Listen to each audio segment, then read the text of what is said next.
Although in the previous life, Xiao Yurong had been embarrassed by Xie Chuchen because of his burned ankle, she overrode Xiao Wan's objections and chose to accept him into the Xiao house. He was properly entered in the house registry as Xiao Wan's main husband. He was known as a minor husband only in society. To the public, he was a nameless husband who arrived without proper escort, who wed without ceremony, and who never received a visit on his wedding night. Only a few ever knew of his true position.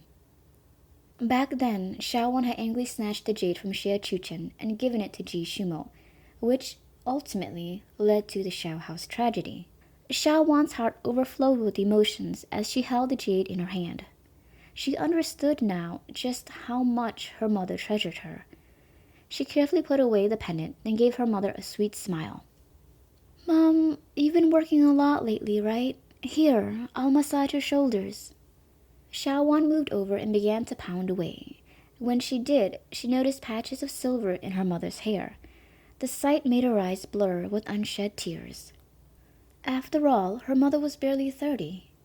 There had always been something separating them, preventing them from getting close. The distance made Xiao Wan rebel, to be resistant and hateful towards her mother.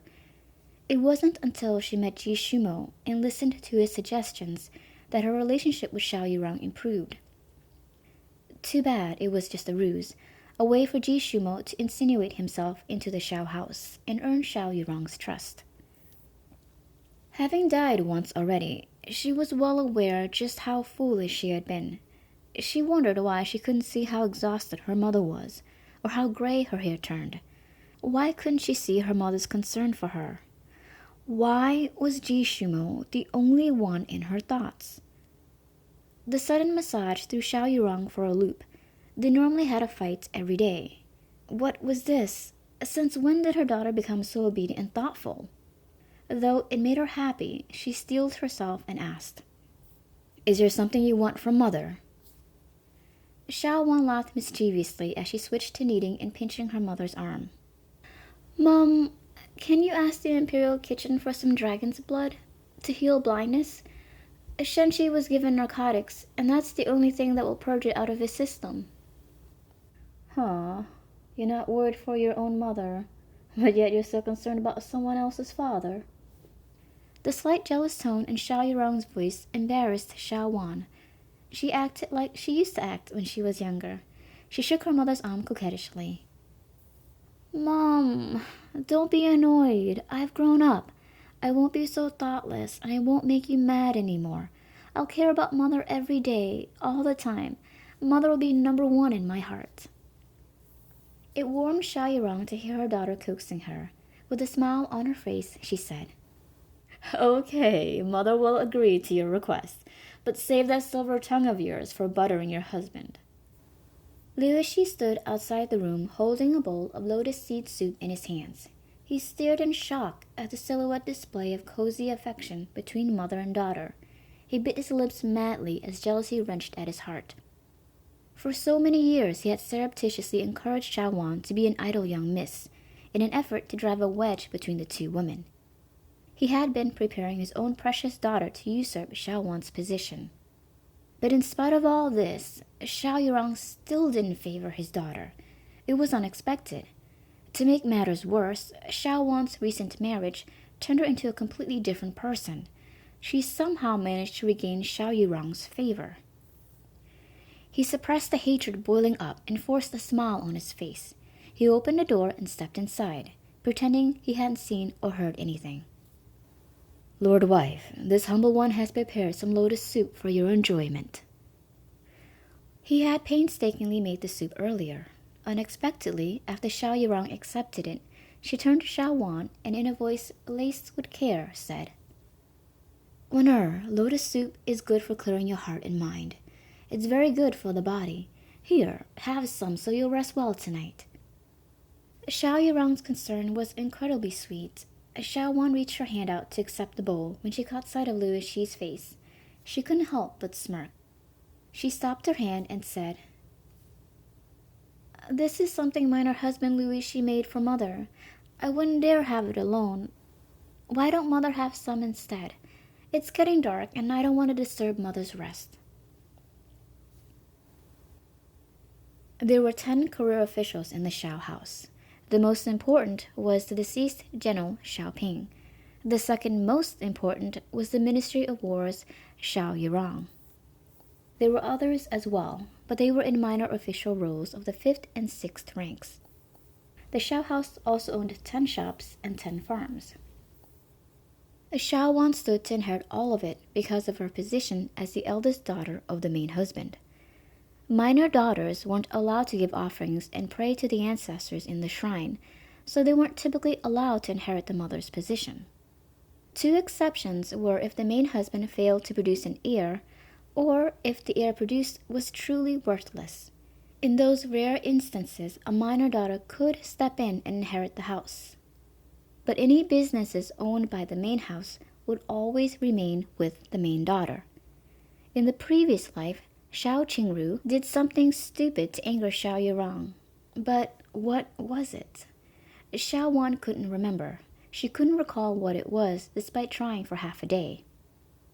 All she remembered was that Shao Qingru and Liu Shi did something shady with the finances. Xiao Wan didn't immediately return to her own courtyard after leaving her mother. Instead, she locked herself up in the library and diligently went over the collection. Yunya and Huasa had returned after taking care of Shenshi and finishing their investigation. They were dumbstruck at the sight of Xiao Wan walking towards them holding a stack of books.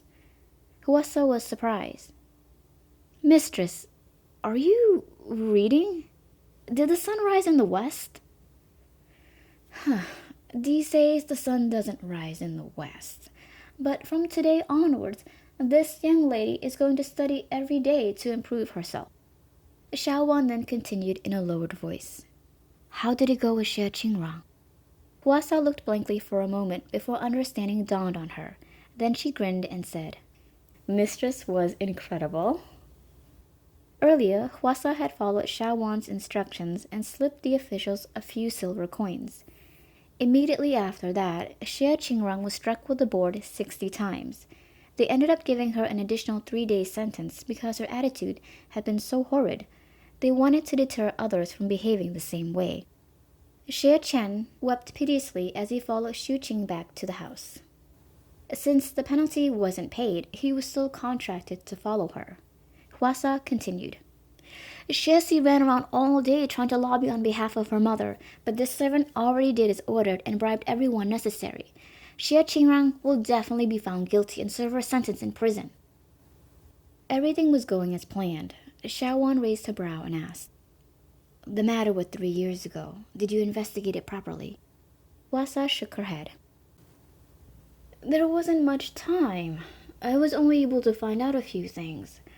3 years ago, Xie Xinhui was doing business in Ning Prefecture. On her return trip, her carriage suddenly rushed off and lunged over a cliff. Both she and the coachman perished. So I investigated further and discovered Xie Qingrang had accrued a large gambling debt, which was abruptly paid off in full right after the accident. And then she deliberately approached Master Shen and became friendly with him and young Master Xie. She stopped being friendly when the house ran out of money. She even tried to sell young Master Xie to settle her debts. Just really despicable," said an indignant Huasa. Somewhat embarrassed by her outburst, she continued, "Young Master Xie is not like the rumors." Yunya suddenly interjected. "Young Master Xie went missing 3 years ago. It was the day after Madame Xie passed away. Master Shen was so overwrought that he lost his vision. There were all kinds of rumors back then, even one about young Master Xie meeting mishap. But 3 days later, he returned to the estate on his own. He was a completely different person after that." Xie Xinchui's carriage accident, Shen Shi's blindness, Xie Chuchen's disappearance. They already guessed Shen Shi's blindness was from Xie Qingrang's schemes. Were the other things coincidence as well, or... Xiao Wan knitted her brows. Huasa, investigate this matter carefully. See whether if Xie Qingrang had anything to do with the events surrounding Xie Xinchui's death and about Xie Chuchen's disappearance. Yunya, investigate Ji Shumo and the Ji House. As I recall, the Ji House was suffering economically that year as well. Yunya hesitated before asking, Mistress, are you suspicious of main husband Ji? Xiao Wan sneered. Main husband Ji? He doesn't deserve to be my main husband, but rather my nemesis. Yunya stared, startled by the intense animosity in Xiao Wan's eyes. She was still trying to understand how such a deep love could turn into such hatred. Xiao Wan continued, Just keep an eye on the Ji House and report any movements to me. Yes, mistress. Yes, mistress.